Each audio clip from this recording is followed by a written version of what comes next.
Here to cover all things crime, history, and politics, we are at the desk. I'm your host, Emma Goldkoff, and in today's episode, we'll be talking about some recent influential legislation, team up for some historical Jeopardy, dive into Penn State's darker past, get a review of the movie Fantastic Mr. Fox, and ask some ATD trivia. Now come take a seat with us at the desk.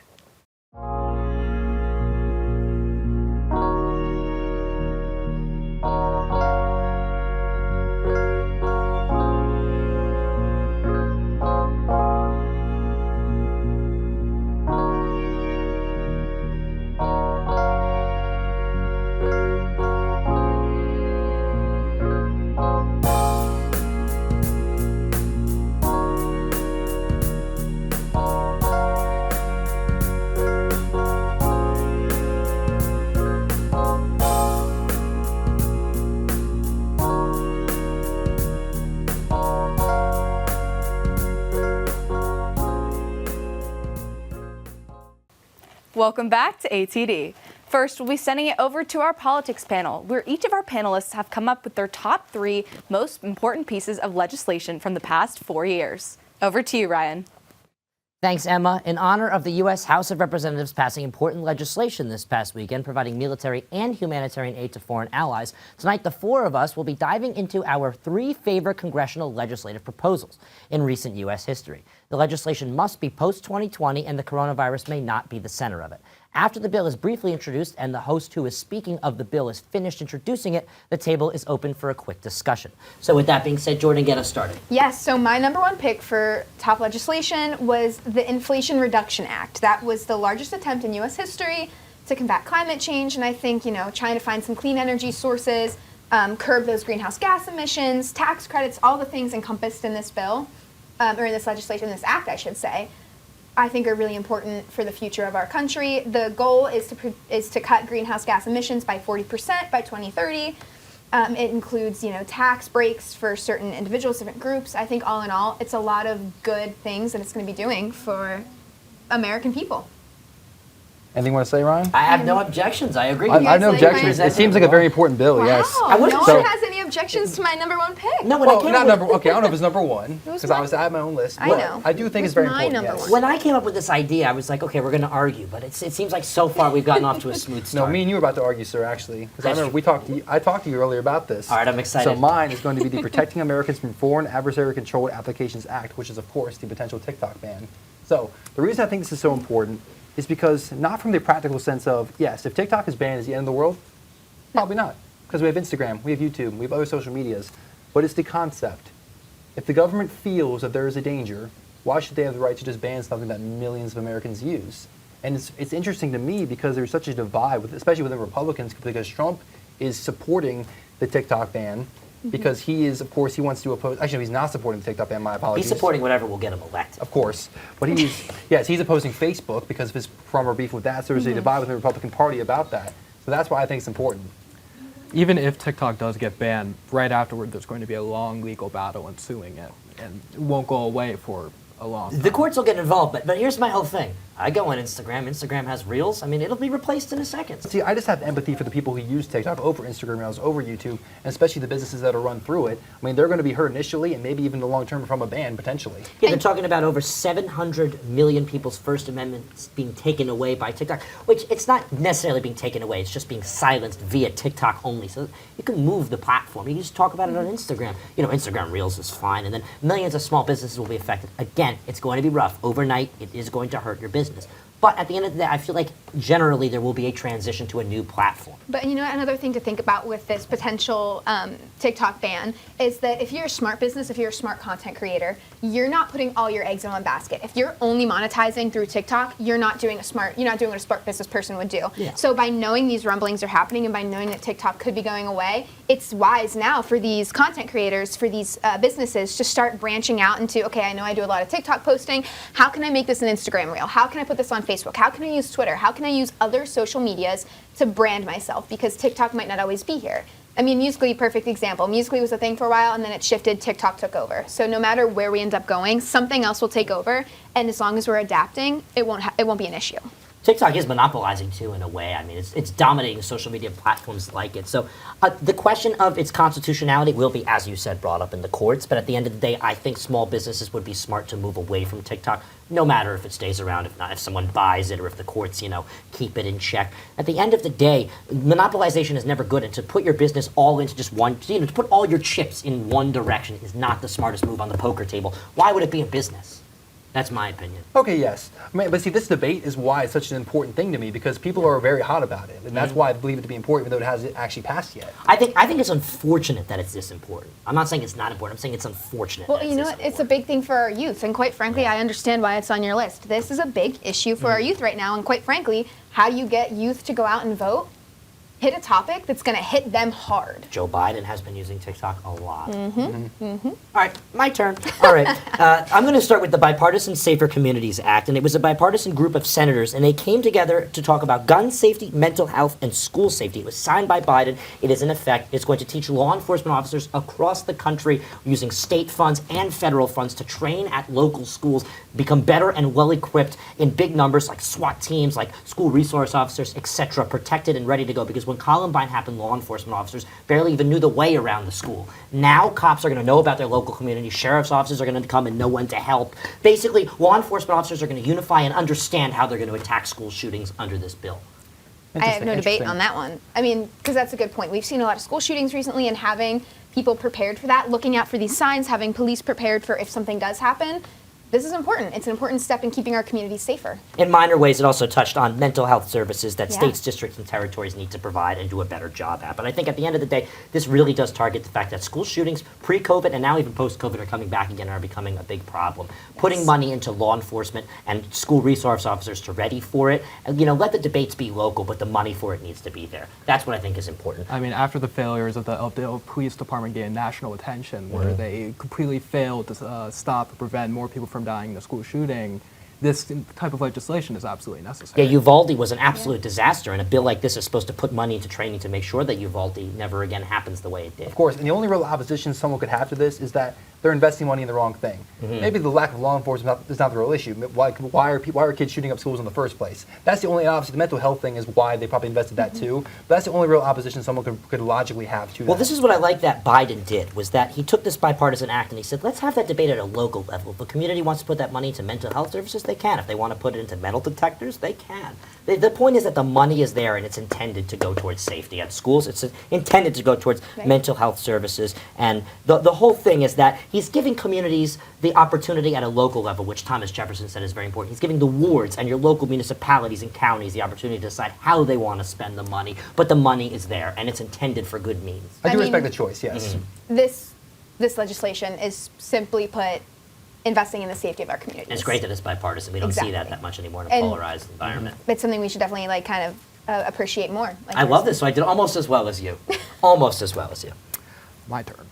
So for mine, I have the Respect for Marriage Act, which was passed in December of 2022. It requires that the U.S. government and all its states and territories recognize both same-sex and interracial marriage.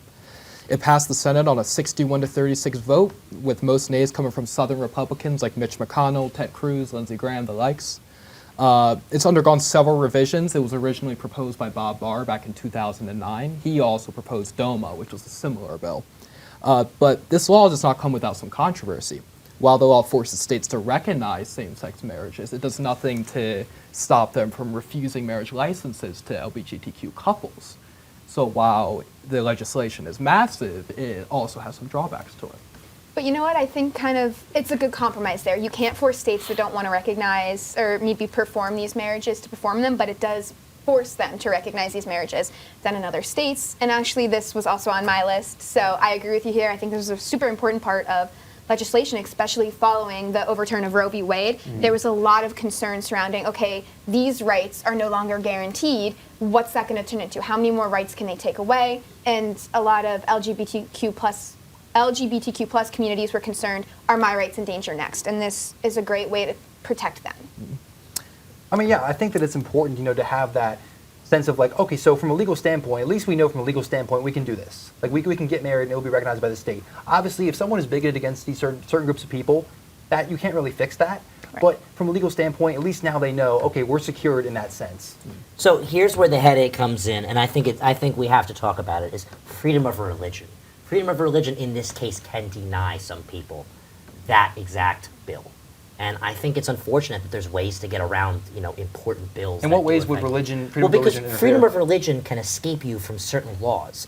Religious entities, as you were talking about, was one of the holes. Religious entities can deny ceremonial marriages of male to male or female to female. And it's not necessarily unified Catholicism or Buddhism kind of thing. I'm just mentioning random religions there. I wasn't necessarily targeting those two. But the fact that certain churches and all that are tax-exempt organizations that have the ability to express freedom of religion and deny that opportunity, although the law provides it because of religious freedoms and religious separations from government, is the most unfortunate thing. So it's not that the bill failed. It's just the fact that there is an opportunity. There's a loophole in the Constitution that allows people to ignore it. So do you think any church should be forced to marry a gay couple even if they don't want to? No, I'm not saying there's anything we can do about it, because when you do things like that, you also open the door to other problems when you try and take away people's religious freedoms. That freedom of religion is very important, but what I'm saying is that in a world where there's never a perfect constitution, which is a world we're living in, it's unfortunate in certain situations like this one where there's laws in place that can be ignored. That's all I'm saying.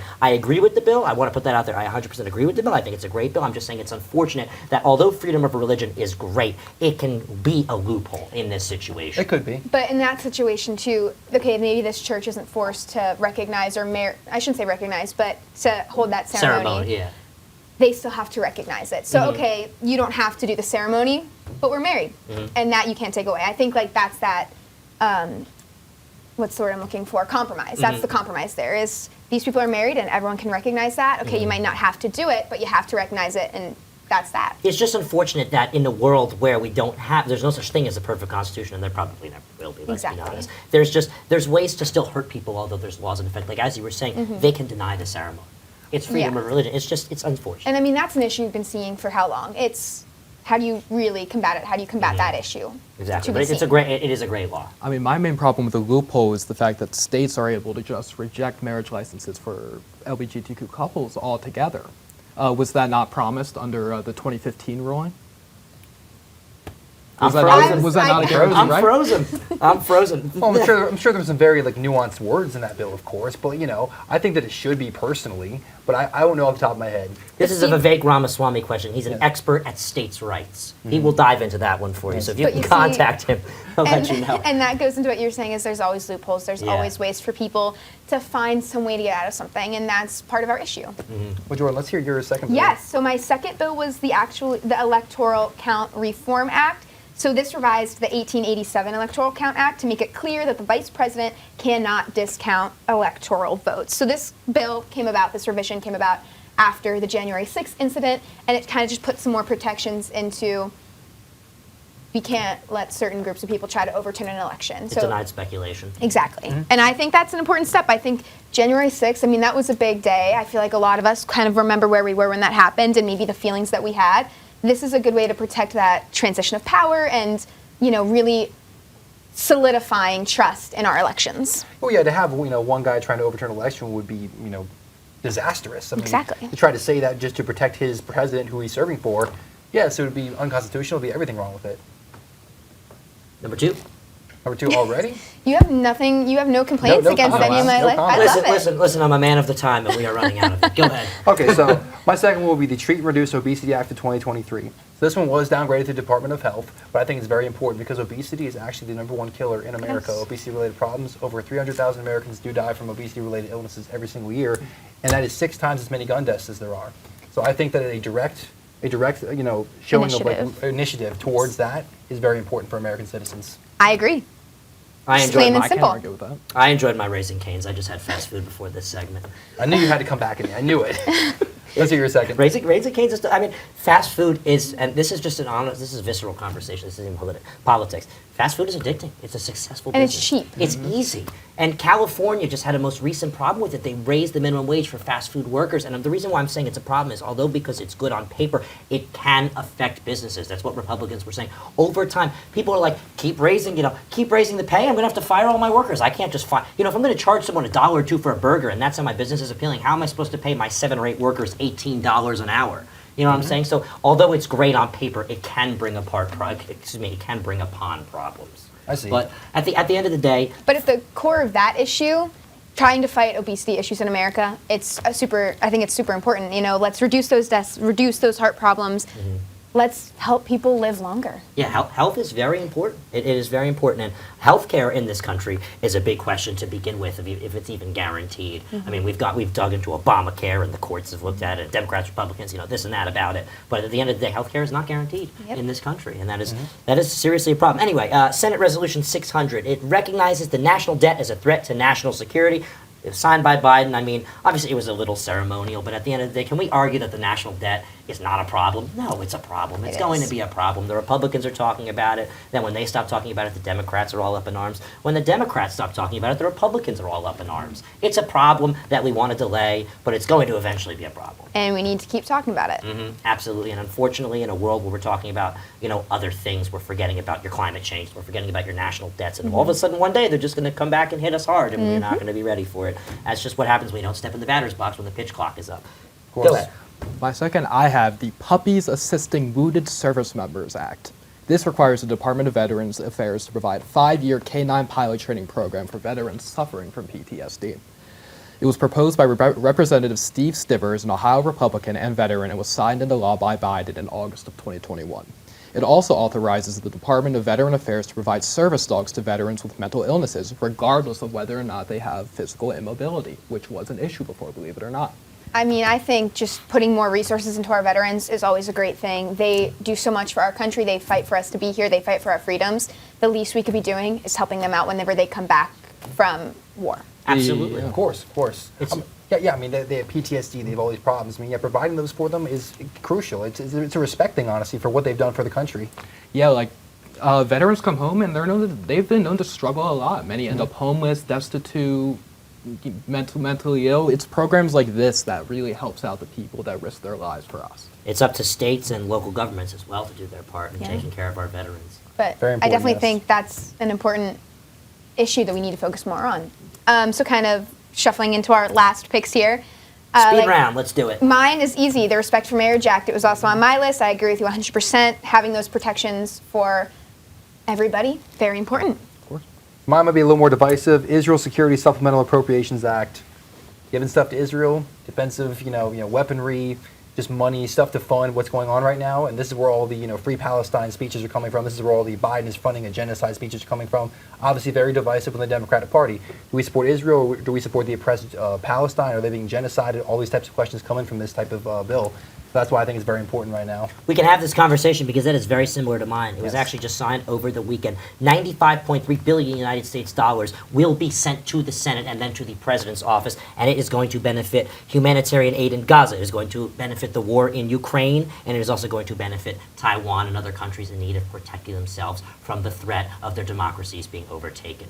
So it's very important, although that money is not being invested into the American people, it is being invested into the dream of a democracy, which we Americans hold so sacred. And to world safety. Absolutely, 100%. And I think that's always an important thing to focus on. And for my final one, I have the National Suicide Hotline Designation Act. This required the FCC to make 988 the universal number for both the National Suicide Hotline and the National Mental Health Crisis Hotline. This is huge because it helps streamline it all. It's like an emergency number now, like 911, when before it was this long number they had to look up and just not as simple for people. It also requires the Department of Health and Human Services to provide special programs for at-risk groups like LGBTQ youth, minorities, rural citizens, surprisingly, also included. Mental health has been such a big issue, and it continues. We're talking about it more, which is always important, but by talking about it more, having more resources like that, I totally agree. I think that's a super important part of legislation. Yeah, I mean, tying the two together, mental health and suicide, they oftentimes go hand in hand. And yes, making it simpler for them. Very good policy. Great conversation. I think all of our number ones were very appropriate. I think all of our legislation I think they were all great. Yeah, absolutely. Yeah. You had a stun for a minute. I was laughing at that one. You had a stun for a good minute. Anyway, well, with that being said, that's all the time we have for tonight and for this academic semester. On behalf of everyone involved in front of and behind the camera for At the Desk Politics panel, we thank you for sticking with us all semester long. We will bring you more upcoming content for this election season as it sneaks closer and closer in November. Content coming back September. Also remember to stay tuned to all of our social media networks for all articles and more this summer. As for now, back to you, Emma. Thanks, Ryan. Stay tuned for our history panel as they take a historical twist on one of the most popular game shows. We'll be right back at the desk.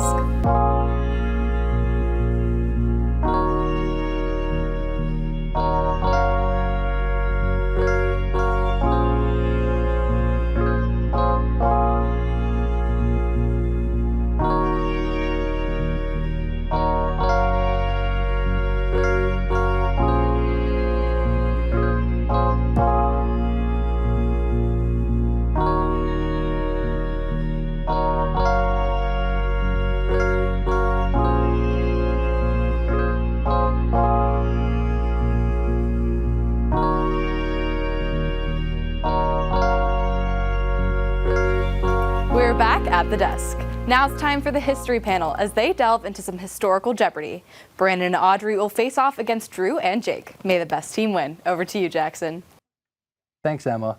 To finish off the season of At the Desk History Panel, I've decided to join the panel that I produced for the first time on air. Today, we will be playing a game that I have a feeling you are quite familiar with. Of course, we will be giving it a historical twist. So before we start, people, I'd like all of you to introduce yourselves, starting with you, Jake. Well, I'm Jake. I'm super excited for this to be the final episode of History Panel. I've just had a great semester, and I feel like we're going to have a win tonight, Drew. Yeah, and I am Drew Comer. I am a senior here at Penn State, and I will be graduating. This is my first and last season here at the desk, and I am ready to put these Undertakers in the ground. Audrey. I am Brandon Cook, And I'm Audrey Keller, and we're Team Hearse. Ready to go, Jackson. I love that confidence. Okay, so of course this is Jeopardy, so please answer your questions in the form of a question, or make your answers in the form of a question, and I will let you guys make the first choice of which one you would like to do. All right, well, let's see what we have to select. Jake, you make the first choice. Thanks. Thank you, Drew. I'm leaning historic tunes for 300. Well, then let's hit it. Okay. I'll give you guys a hint. It is a city, just to clarify. I'm sorry, wait, do we lose money if we Yeah, get this wrong? no, but it goes over to Definitely that. should. Okay. All right. If you are ready, please go. Your answer is Brooklyn. incorrect. Questions. What is Brooklyn? No, incorrect. Okay. Do not go forward. You guys can steal. Where is Brooklyn? Both incorrect. Darn shame. Damn it. See the real answer? Los Angeles, California. So Who would have easy. thought? That's okay. I don't know. Okay, no points for that one. All right, back to the All right. standard one. So it is now your turn to select a question. So please make your choice. You got one? I have one. You go. All right, I am thinking historic tunes for 400. Let's see it. Okay.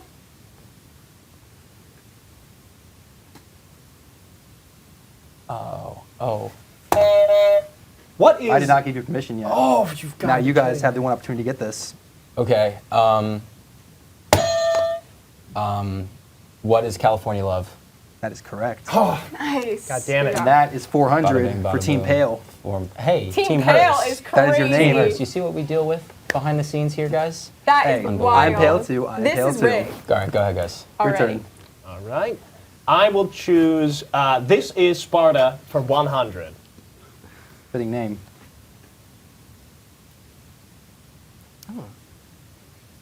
Go if you're ready. You guys got it. Who is Aristotle? That's correct. God damn it, dude. Come on All now. right. All right. I need to stop that. Child's That play. is now 500 for Team Pale. And it's their turn to select. Go ahead. All right, we will select classic American Lit for 3.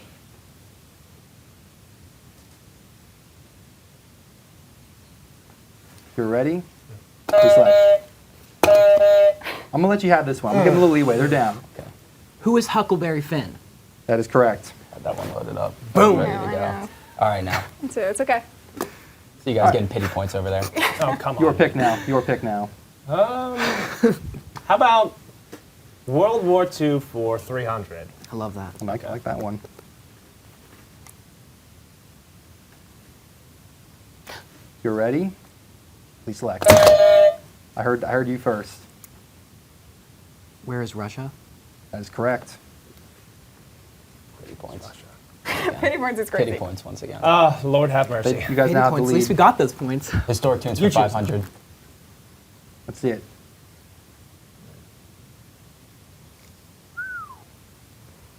Very tough one, isn't it? You are ready. Please select. What is the Eagles' greatest hits? That is incorrect. You guys can steal. I'm gonna go. I think I got one. Good guess. What is Thriller by Michael Jackson? That is correct. Wow! No way. Woo! That Okay. was between the two. Ooh. Okay, it's okay. Got you on the rocks now. Ah. The rocks? You mean On the the rocks ropes? is crazy. It's a yeah. It's On a the saying. rocks. I'm shocked about that. It's your turn to select. You now lead 1,100 to 500. Okay. As seen in your history books for 200. I like that. You are ready. Please select. I can't give you that one. That was a little too early. You guys get the first pick. Hold on. I totally forget his name. You got it. Who is Genghis Khan? That is correct. Come on, man. We're back. We're simply back. By 200 words, but it's fine. It's okay. All right, We're make a making our selection. way. It's in your Go hands ahead. now. Our turn? All right, It's let's your see. turn. You Me want to go? pick? Yeah, All right. go ahead. This is Sparta for 4. Ooh. Ooh. If you are ready. What too are early. cities? Oh, You went too early. You guys get first pick now. I thought you said if you were ready. No, I say We have to say select he at the can go. time. We have to say. Oh, okay, You know what I mean? Yeah. What are city-states? Correct. Bam. Sorry. Had it in the bag too. I'm like actually mad. Gave him Hey, it. you guys stole it from me last time, so. So how it is. tremendously mad right now. Team It's Tan. okay. Okay, we'll do as Basically, seen in you- your history books for 400. Oh, great. If you are ready, please select.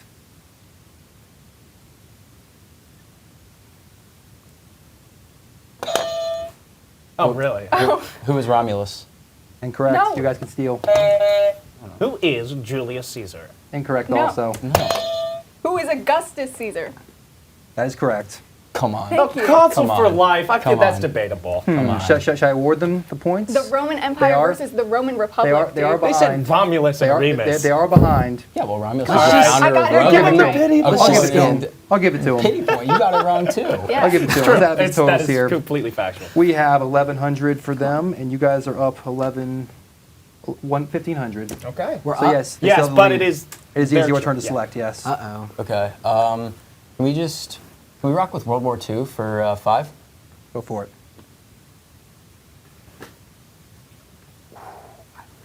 If you are ready, please select.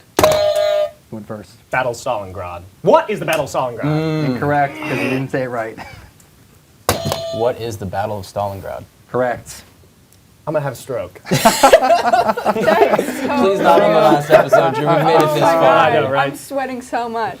This is so much pressure. All right. All right. turn to select. Well, it's not in our hands. I thought it was if they won that we. No, We it's have back no and forth. like It's back that and at forth. all this Yeah. game. Pick it up, man. Then we will do classic American literature for 500.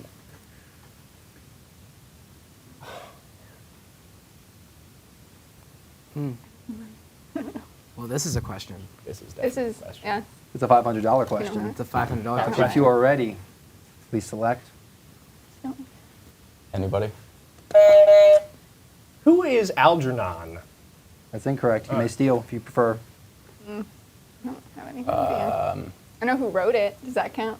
Can I get like half It's points? got to be for it? main character. What is the Grapes of Wrath? Who is Grape?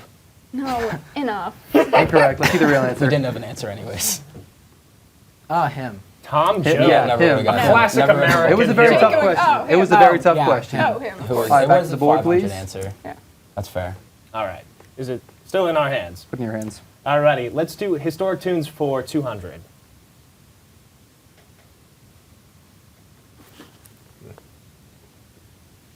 Oh, I see a lot of urgent hands. Actually, you know what? Back your hands off to the edge of the table, please. Yeah. Quick draw. If you are ready, don't jump off sides. If you Wait, are ready. Jake, Stop are it, not you on just the edge start- of the table. No, no, no. Hey. They're not on the edge. Fine, hands on fine. the edge. If you are ready, please select. I heard Brandon first. Who is Elvis? Elvis Presley. That is correct. Nux, come on now. You good? Don't break the set, guys. Come on. You gotta be quicker than that. True, got me. true. Got me. Okay. All right, make a selection, please. I'm gonna have to go with as seen Nope, that's not what I'm actually going to go with. Classic American Lit for 100. 100. One hundo. Ooh, this one seems very hard, doesn't it? Wait, do we have to do answers again? Hands on the Whoa, desk. yeah. Yeah, I yeah, mean, yeah. come on. I see you guys. Yeah, put I your don't hands like up on this. that I don't like this thing. pre-fire and stuff. Yeah, well, you can't be jumping off sides. If you are ready, please select. They got it this time. What is To Kill a Mockingbird? Correct. Cry. Cope. C. Unbelievable. Go ahead, make your pick. I think that we'll go with As Seen in Your History Books for 500. Have we done that one yet? Don't believe we Don't have. believe so. Let's find out. I know who plays him. They may take our land, but they will never take our freedom. That's right. Yes, It was really good. that is what this is. Mel Gibson said that. So, Really, really good. Who is Mel Gibson? It was Mel so, Gibson. any ideas? Anybody? If you are ready, hands to the edge of the table, please. Mhm. If you are ready, please select. Who's William Wallace? $500. How about you? Do we get real money at the end of this, Jackson? Yeah. Here's the Yes. thing. No. Is that not Actually, maybe, It's not in the maybe, budget? maybe. Okay. I wasn't sure. I was about to All say right. The Mary thing no Queen is Scots. great. No. Goodness gracious. Can we go, have we done history books 400 yet? Yes, we have. We have? I think Yeah. we have. 300? That Let's try one. it out. Let's try it out. History books 300, please. Ooh, we haven't done this one yet. Mmm. Hands to the edge. Hands to the edge, please. Brandon, back your hand up a little bit. There you go.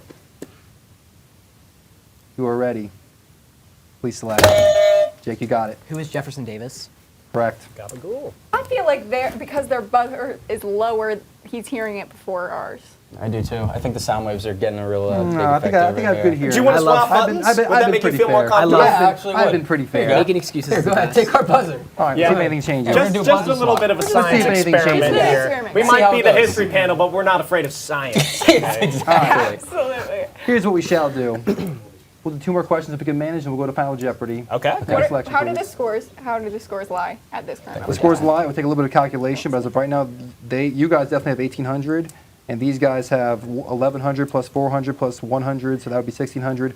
2,100, 2,400. They're up by a good amount. Yes. Down 6. Down 6. Down 6. Okay. Down 6. Okay. We're So- Take a selection, please. We did World War II for 500, but did we do World War II for 200? I don't think we did. I Let's don't try it know. out. Let's try it out. Let's find out. Oh, we have not done this one yet. Okay. Hands on the edge. I see hands on the edge. Very nice. On If the edge. you are ready, please select. Give that one to Brandon. Okay. Who is Roberto Mussolini? Oh my gosh. You may. You may. Who so is Benito Mussolini? I knew that before it even came out. That's unbelievable. They knew. I could hear it in their minds. I'm just they for my knew. own funeral at this They point. knew. They knew. It's a shocker. Well- Lord. It's okay. Did you have that? So, No. Okay. I knew his last name, but I didn't know his first. could've and I said didn't who know was he Everyone Mussolini. jinxed needed it, but I Well, never didn't know win if he any of needed these kind of both. episodes. Amazing. totals so- are now 2,600 to 1,800. You guys have the last choice. What is even left at this point? Yeah, I really don't We remember. can scout it out. It's all Did good. we do any? We'll take any of the 500s that we did not Did we do. do I think we did all the historic films 500s. yet? Let's. This is Sparta for 500. I don't believe that we did. You guys did that. not We do that one. did. You guys did not try We'll that do one this out. as Sparta for Okay. 500.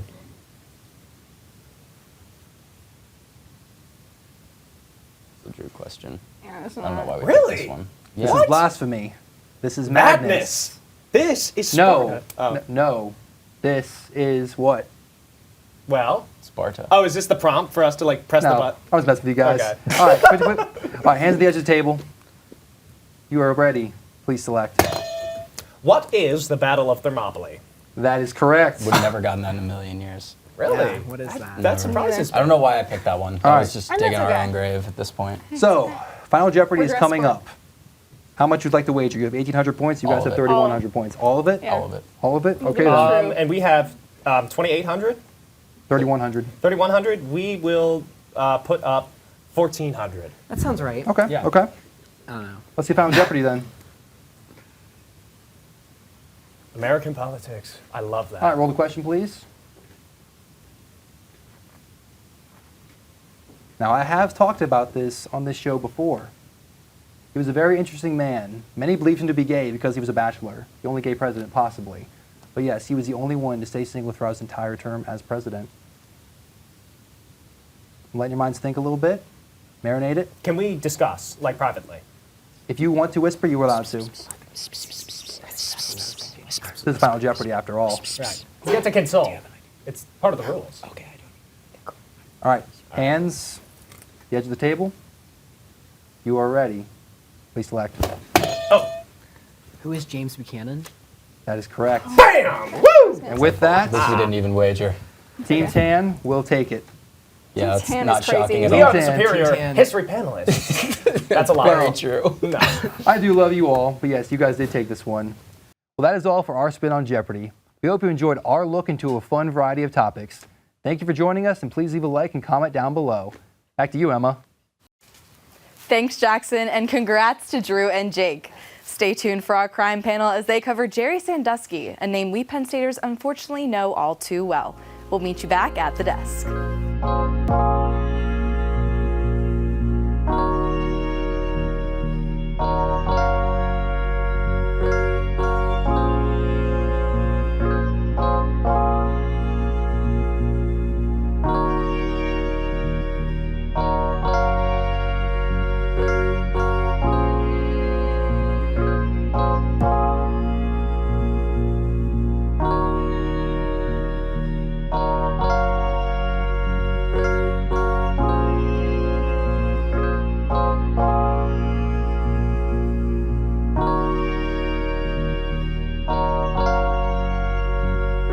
We are once again back at the desk. It's time to send it over to our final panel of the day, the crime panel, to discuss Jerry Sandusky, an assistant football coach under Joe Paterno, who is now a convicted child molester. He is currently serving time in a Pennsylvania state prison with his earliest possible release date in 2042. Over to you, Savannah. Thanks, Emma. Jerry Sandusky was born on January 26, 1944 in Washington, Pennsylvania. He became a former assistant football coach at Penn State University, where he founded the Second Mile, a nonprofit organization for underprivileged youth, which became the setting for many of his abusive acts.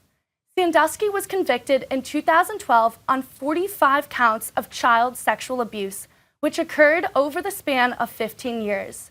His case garnered significant media attention and ignited conversations about child protection policies in sports organizations.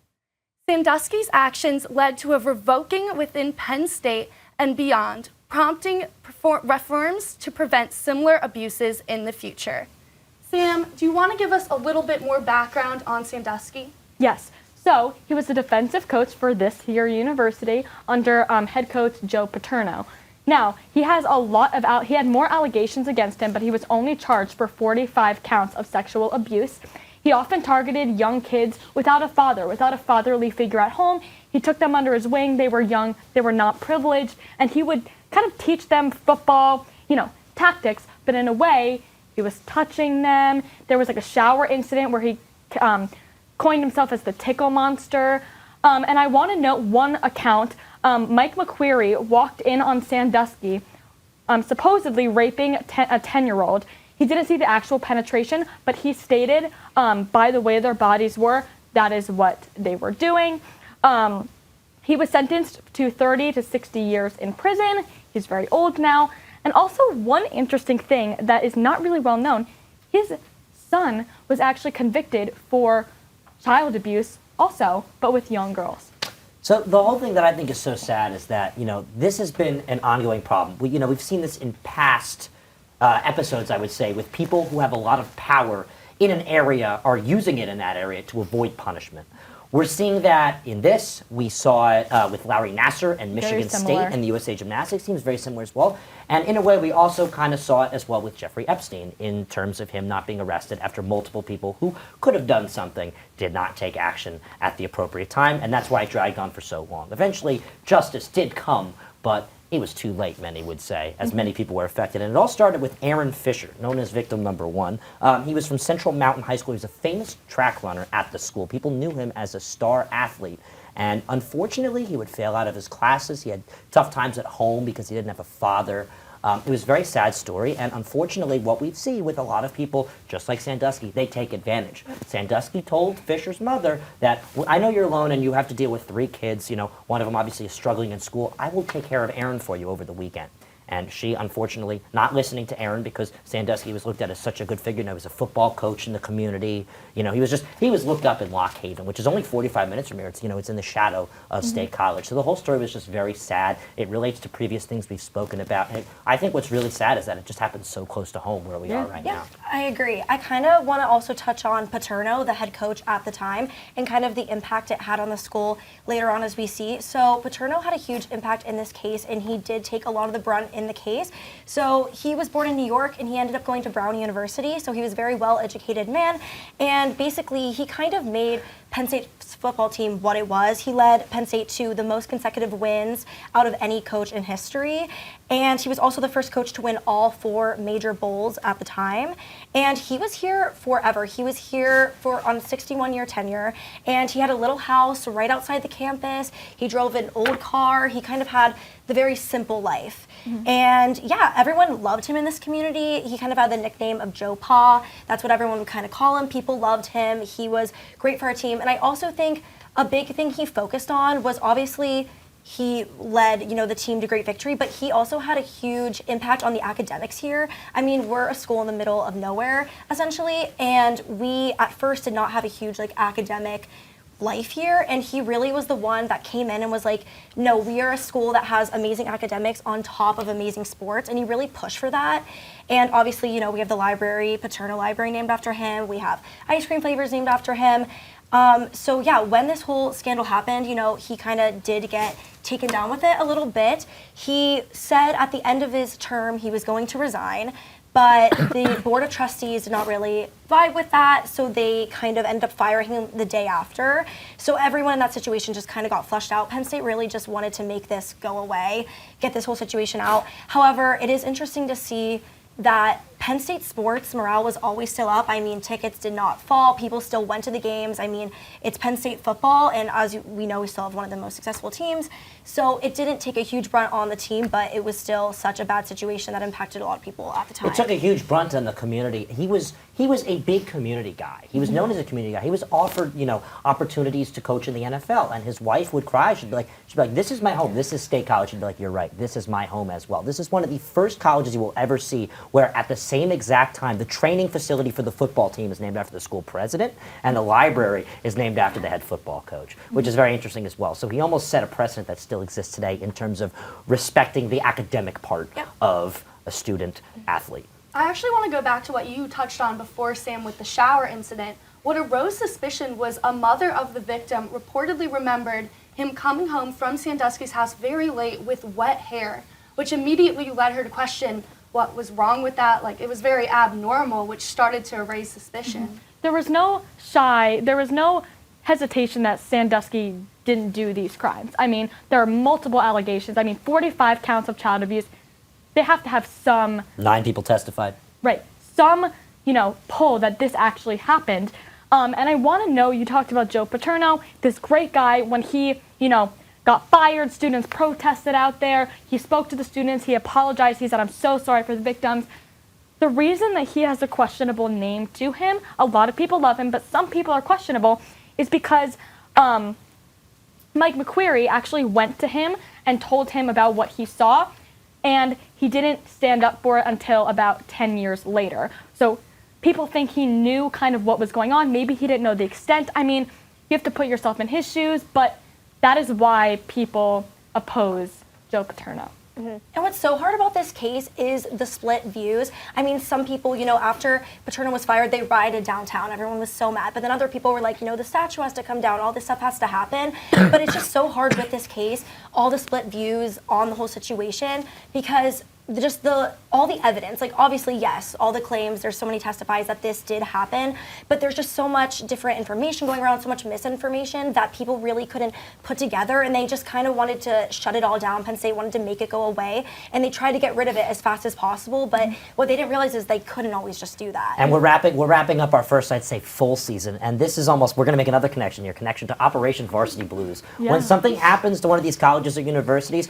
the ones as big as Penn State, the ones as big as your your Big Tens, the ones as big as your SECs, your Ivies, for no matter what reason, rather it be sports, academics, they thrive through any problem. In Operation Varsity Blues, Columbia was doing fantastic. UCLA, USC, they're doing great. I mean, they're joining the Big Ten. They're making big money. Penn State, admissions are still doing wonderful. They were doing wonderful back then. And I also want to note that President Graham Spain, how do you say it? We'll go with it. We'll go with it. We'll go with it. Whatever his pronunciation is, was actually, he failed to go to law enforcement, and he was, fired from the job, and there was a criminal investigation. So it didn't just affect athletics. It also affected the president of the university as a whole. I think it's also interesting, he was actually in the Hall of Fame for sports, which, like the statue, he got taken out of, completely erased over. But at the time, like we saw with the other cases, this kind of stuff was pushed under the rug a little bit. This kind of stuff would happen and people wouldn't speak out about it. People wouldn't go right out about it.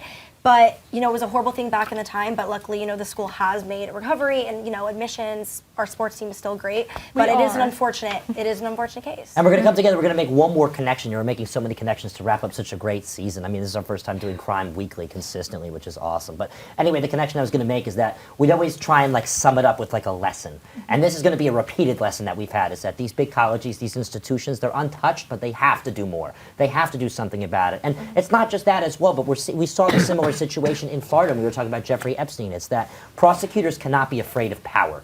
Center County could have pressed charges on him quite a few times. There was reports. You mentioned the incident. Center County declined to press charges, the prosecutor's office, because they just didn't feel that they had enough. And he was a very powerful guy. He was wealthy. He's protected by Penn State football, which drives the economy basically in the entire central Pennsylvania area. You can go all the way to the other side of Blair County, which is a good hour away. They're making money off of Penn State football, those hotels. So at the end of the day, these colleges, these institutions, although they're untouched, they have to take action. They have to. Well, Ron, sorry to cut you off, but unfortunately, that is all the time we have for today.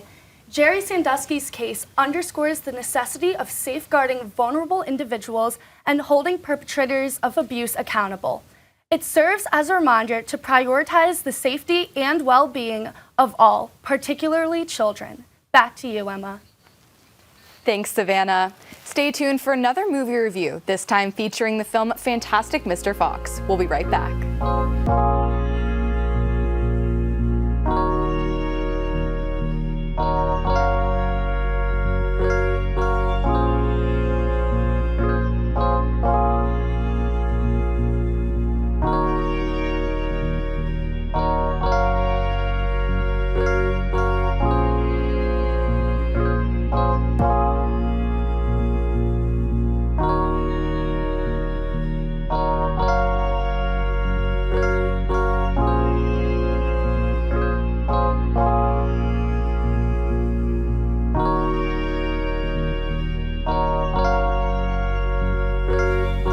We are back at the desk. Now it's time to send it over to Logan and Brandon to give us all the details about Wes Anderson's Fantastic Mr. Fox. Over to you, Logan.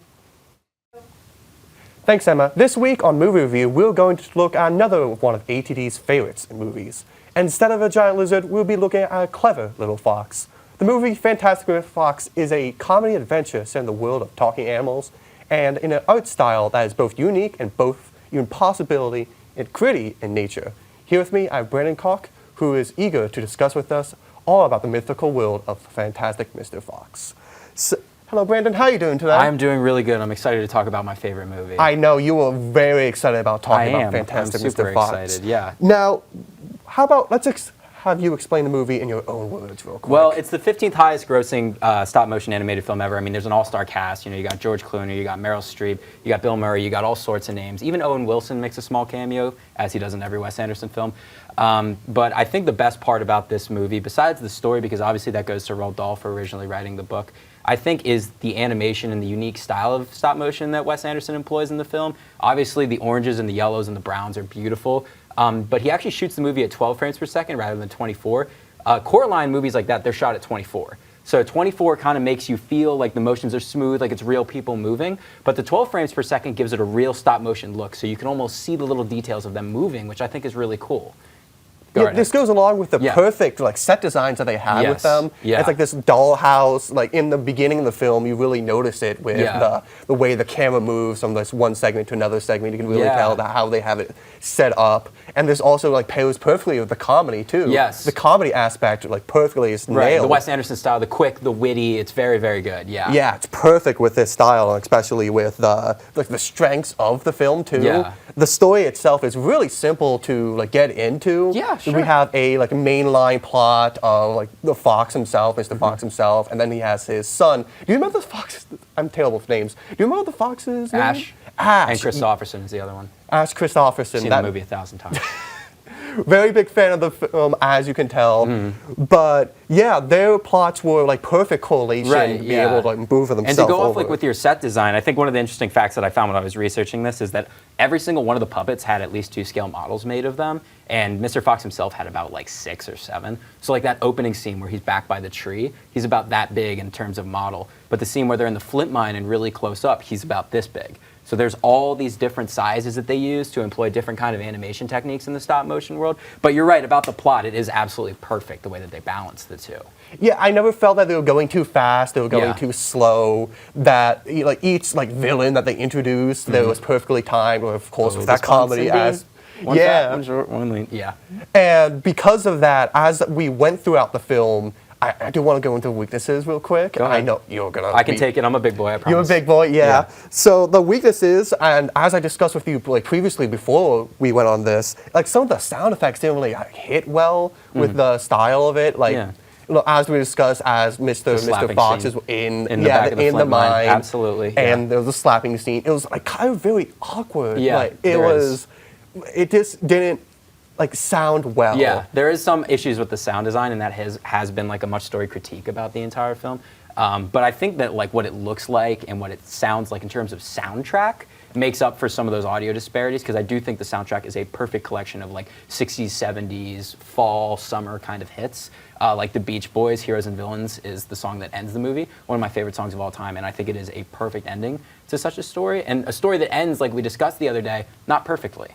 Yeah, definitely. And as I was watching through the movie, and I didn't know this before, that it was actually based off a book. Though it does say in the beginning, it says like, Book oh, by Roald Dahl. Yeah. book by, and like, oh, Yeah. I felt like, Yeah. but I'm like, Should've yeah, known that. I should have known that this Yeah. from the beginning. Yeah. But it says like, oh, it's book by this. I'm like, oh, that means it might like help with like some of the plot points that they Yeah. bring up, and so it has some problems in Right. terms of that like characters knowing like specific facts that they shouldn't know about. Right, yeah, the adaptation is always very difficult to do from book, but like I do think that the ending wraps it up perfectly. I think that the way that they end up being in you know a sewer when he says he doesn't want to live in a hole, he doesn't really win, but at the end you get that glimmer of hope, and then they're dancing, and it's a beautiful scene. You know, his wife tells him she's pregnant again. Meryl Streep Fox tells George Clooney Fox that she's pregnant. You know, I think it's a beautiful ending to the entire film. I really like that ending because it was kind of a repeat of the beginning portion of the film where it's like, oh, they're going through all these like struggles, they were trapped, and then she says that. Yeah. And it's kind of a repeat of they were Yeah. going through all these struggles and then they see hope. Yeah. And then it's just like she says that line. I'm like, wow, this is like the repeat from the beginning. Yeah. So that's how you know like they were fantastical in that Yeah, nature. it's a beautiful movie. What's your rating out of 10? I would say like it's people who enjoy like British style of humor, like slapstick animation, would really enjoy this type of film. And like if you're more Out of 10. Give me a number. you want me Give me a out number. You want me out of 10? Real quick, out of 10. I'll do a nice and easy 8. 10. Enough said.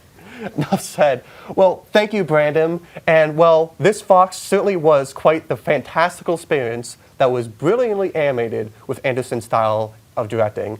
We are both really wondering what other works he has in store for us in his future films. Thank you, and back to you, Emma. Thanks, Logan. Now let's hand it over to Tyler and Emily as they quiz people on trivia from past topics we've covered this semester. Over to you guys. Welcome back at the desk. My name is Tyler McDonald, My name's Emily Koza. and today we're here at the PSNtv Awards at State Theater, and we're going to be asking some people a little bit of ATD trivia just to see what they remember from this year. You know, just certain things about the show, some things we've covered, anything. We're gonna wrap up the show. Last show of the season. Last show of the season. Hope you enjoy. My bad. What's their question? All right. Favorite color, Who am I here with today? Tim Rogers. All right, Tim, I have a question. So, what member of the At the Desk Politics panel is also on Nittany Talks Entertainment panel? Jordan. Easy. Easy. Easy. Okay. So who am I here with today? Luke. And I'm going to ask you a quick trivia question. Who came up with the name At the Desk? Logan Hare. That is incorrect. It is Ryan Lowy. That was my second guess. Of course. Who am I here with today? Annie Davis.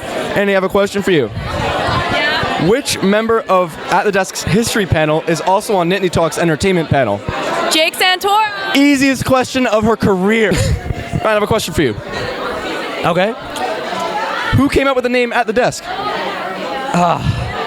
This guy with the Lowy, Ryan. He's really good looking and talented. Oh, Jackson Tortone. That is incorrect. It's actually you. Who am I here with today? Scott Stranix. All right, Scott, I have a question for you. What made episode 5 of At the Desk so unforgettable, so memorable? What happened in that one again? Well, that would ruin the question. I couldn't tell you. Well, we had a guest. I forget everything. We had a guest on the politics panel. Oh my God! The mayor, Mr. Ezra Naines. Mr. Naines, he is. If you're watching this, Mayor Naines, thank you so much for coming on our show. We really appreciate it. All right. So who am I here with today? My name is Nolan Collery. And Nolan, I have a question for you. I'm going to test your knowledge since you're on both Nittany Talk. What member of the politics panel from ATD is also on Nittany Talk's entertainment panel? Well, that's a tough one. I mean, there's so many great options, but I do believe the answer is Jake Santora. That is incorrect. It is actually Jordan. Oh, I know, Nolan. That's embarrassing. You'll get him next time. Who am I here with today? Cameron Hervey. All right, Cameron, I have a question for you. How many members does the history panel have? 5 members. Yeah, I knew you knew that. That's easy. Yay. Light work, thank you. Thank you. I'm Brandon Cuck. All right, Brandon, how long is the average politics panel? 12 minutes. That is no, you kind of locked it in already. It's 17 minutes. All right. All right. Close enough, though. Honestly, because you're my friend, I'll give it to you. Thank you. Now, who am I here with today? Danny Vitale. And your name is? Leah. Awesome. I have a question for you guys. Okay, so what made episode 5 of At the Desk so special, so unforgettable? I don't know if I was here for episode 5, honestly. I came in episode. Do you have any guesses? Y'all interviewed the mayor. I was going to say the same. Yeah, that's correct. That's correct. Tyler, what is your favorite color? It's got to be honestly, a dark blue. Dark blue? Dark blue, yeah. Not Sports Night blue? Space blue. Like Penn State dark blue. But not Penn State Sports Night dark blue. No, Penn State Sports Night dark blue. Which is what? You need to know the hex code. 00225B. Well, now I know. Unbelievable. Thank you so much for joining us at the PSNtv Award Trivia Night. Back to you, Emma. Sadly, that is all the time we have for today. Thank you so much for tuning in this season, and we'll see you back in August for Season 2 of ATD. I'm Emma Goldkoff, and for everyone here at the desk, have a great summer.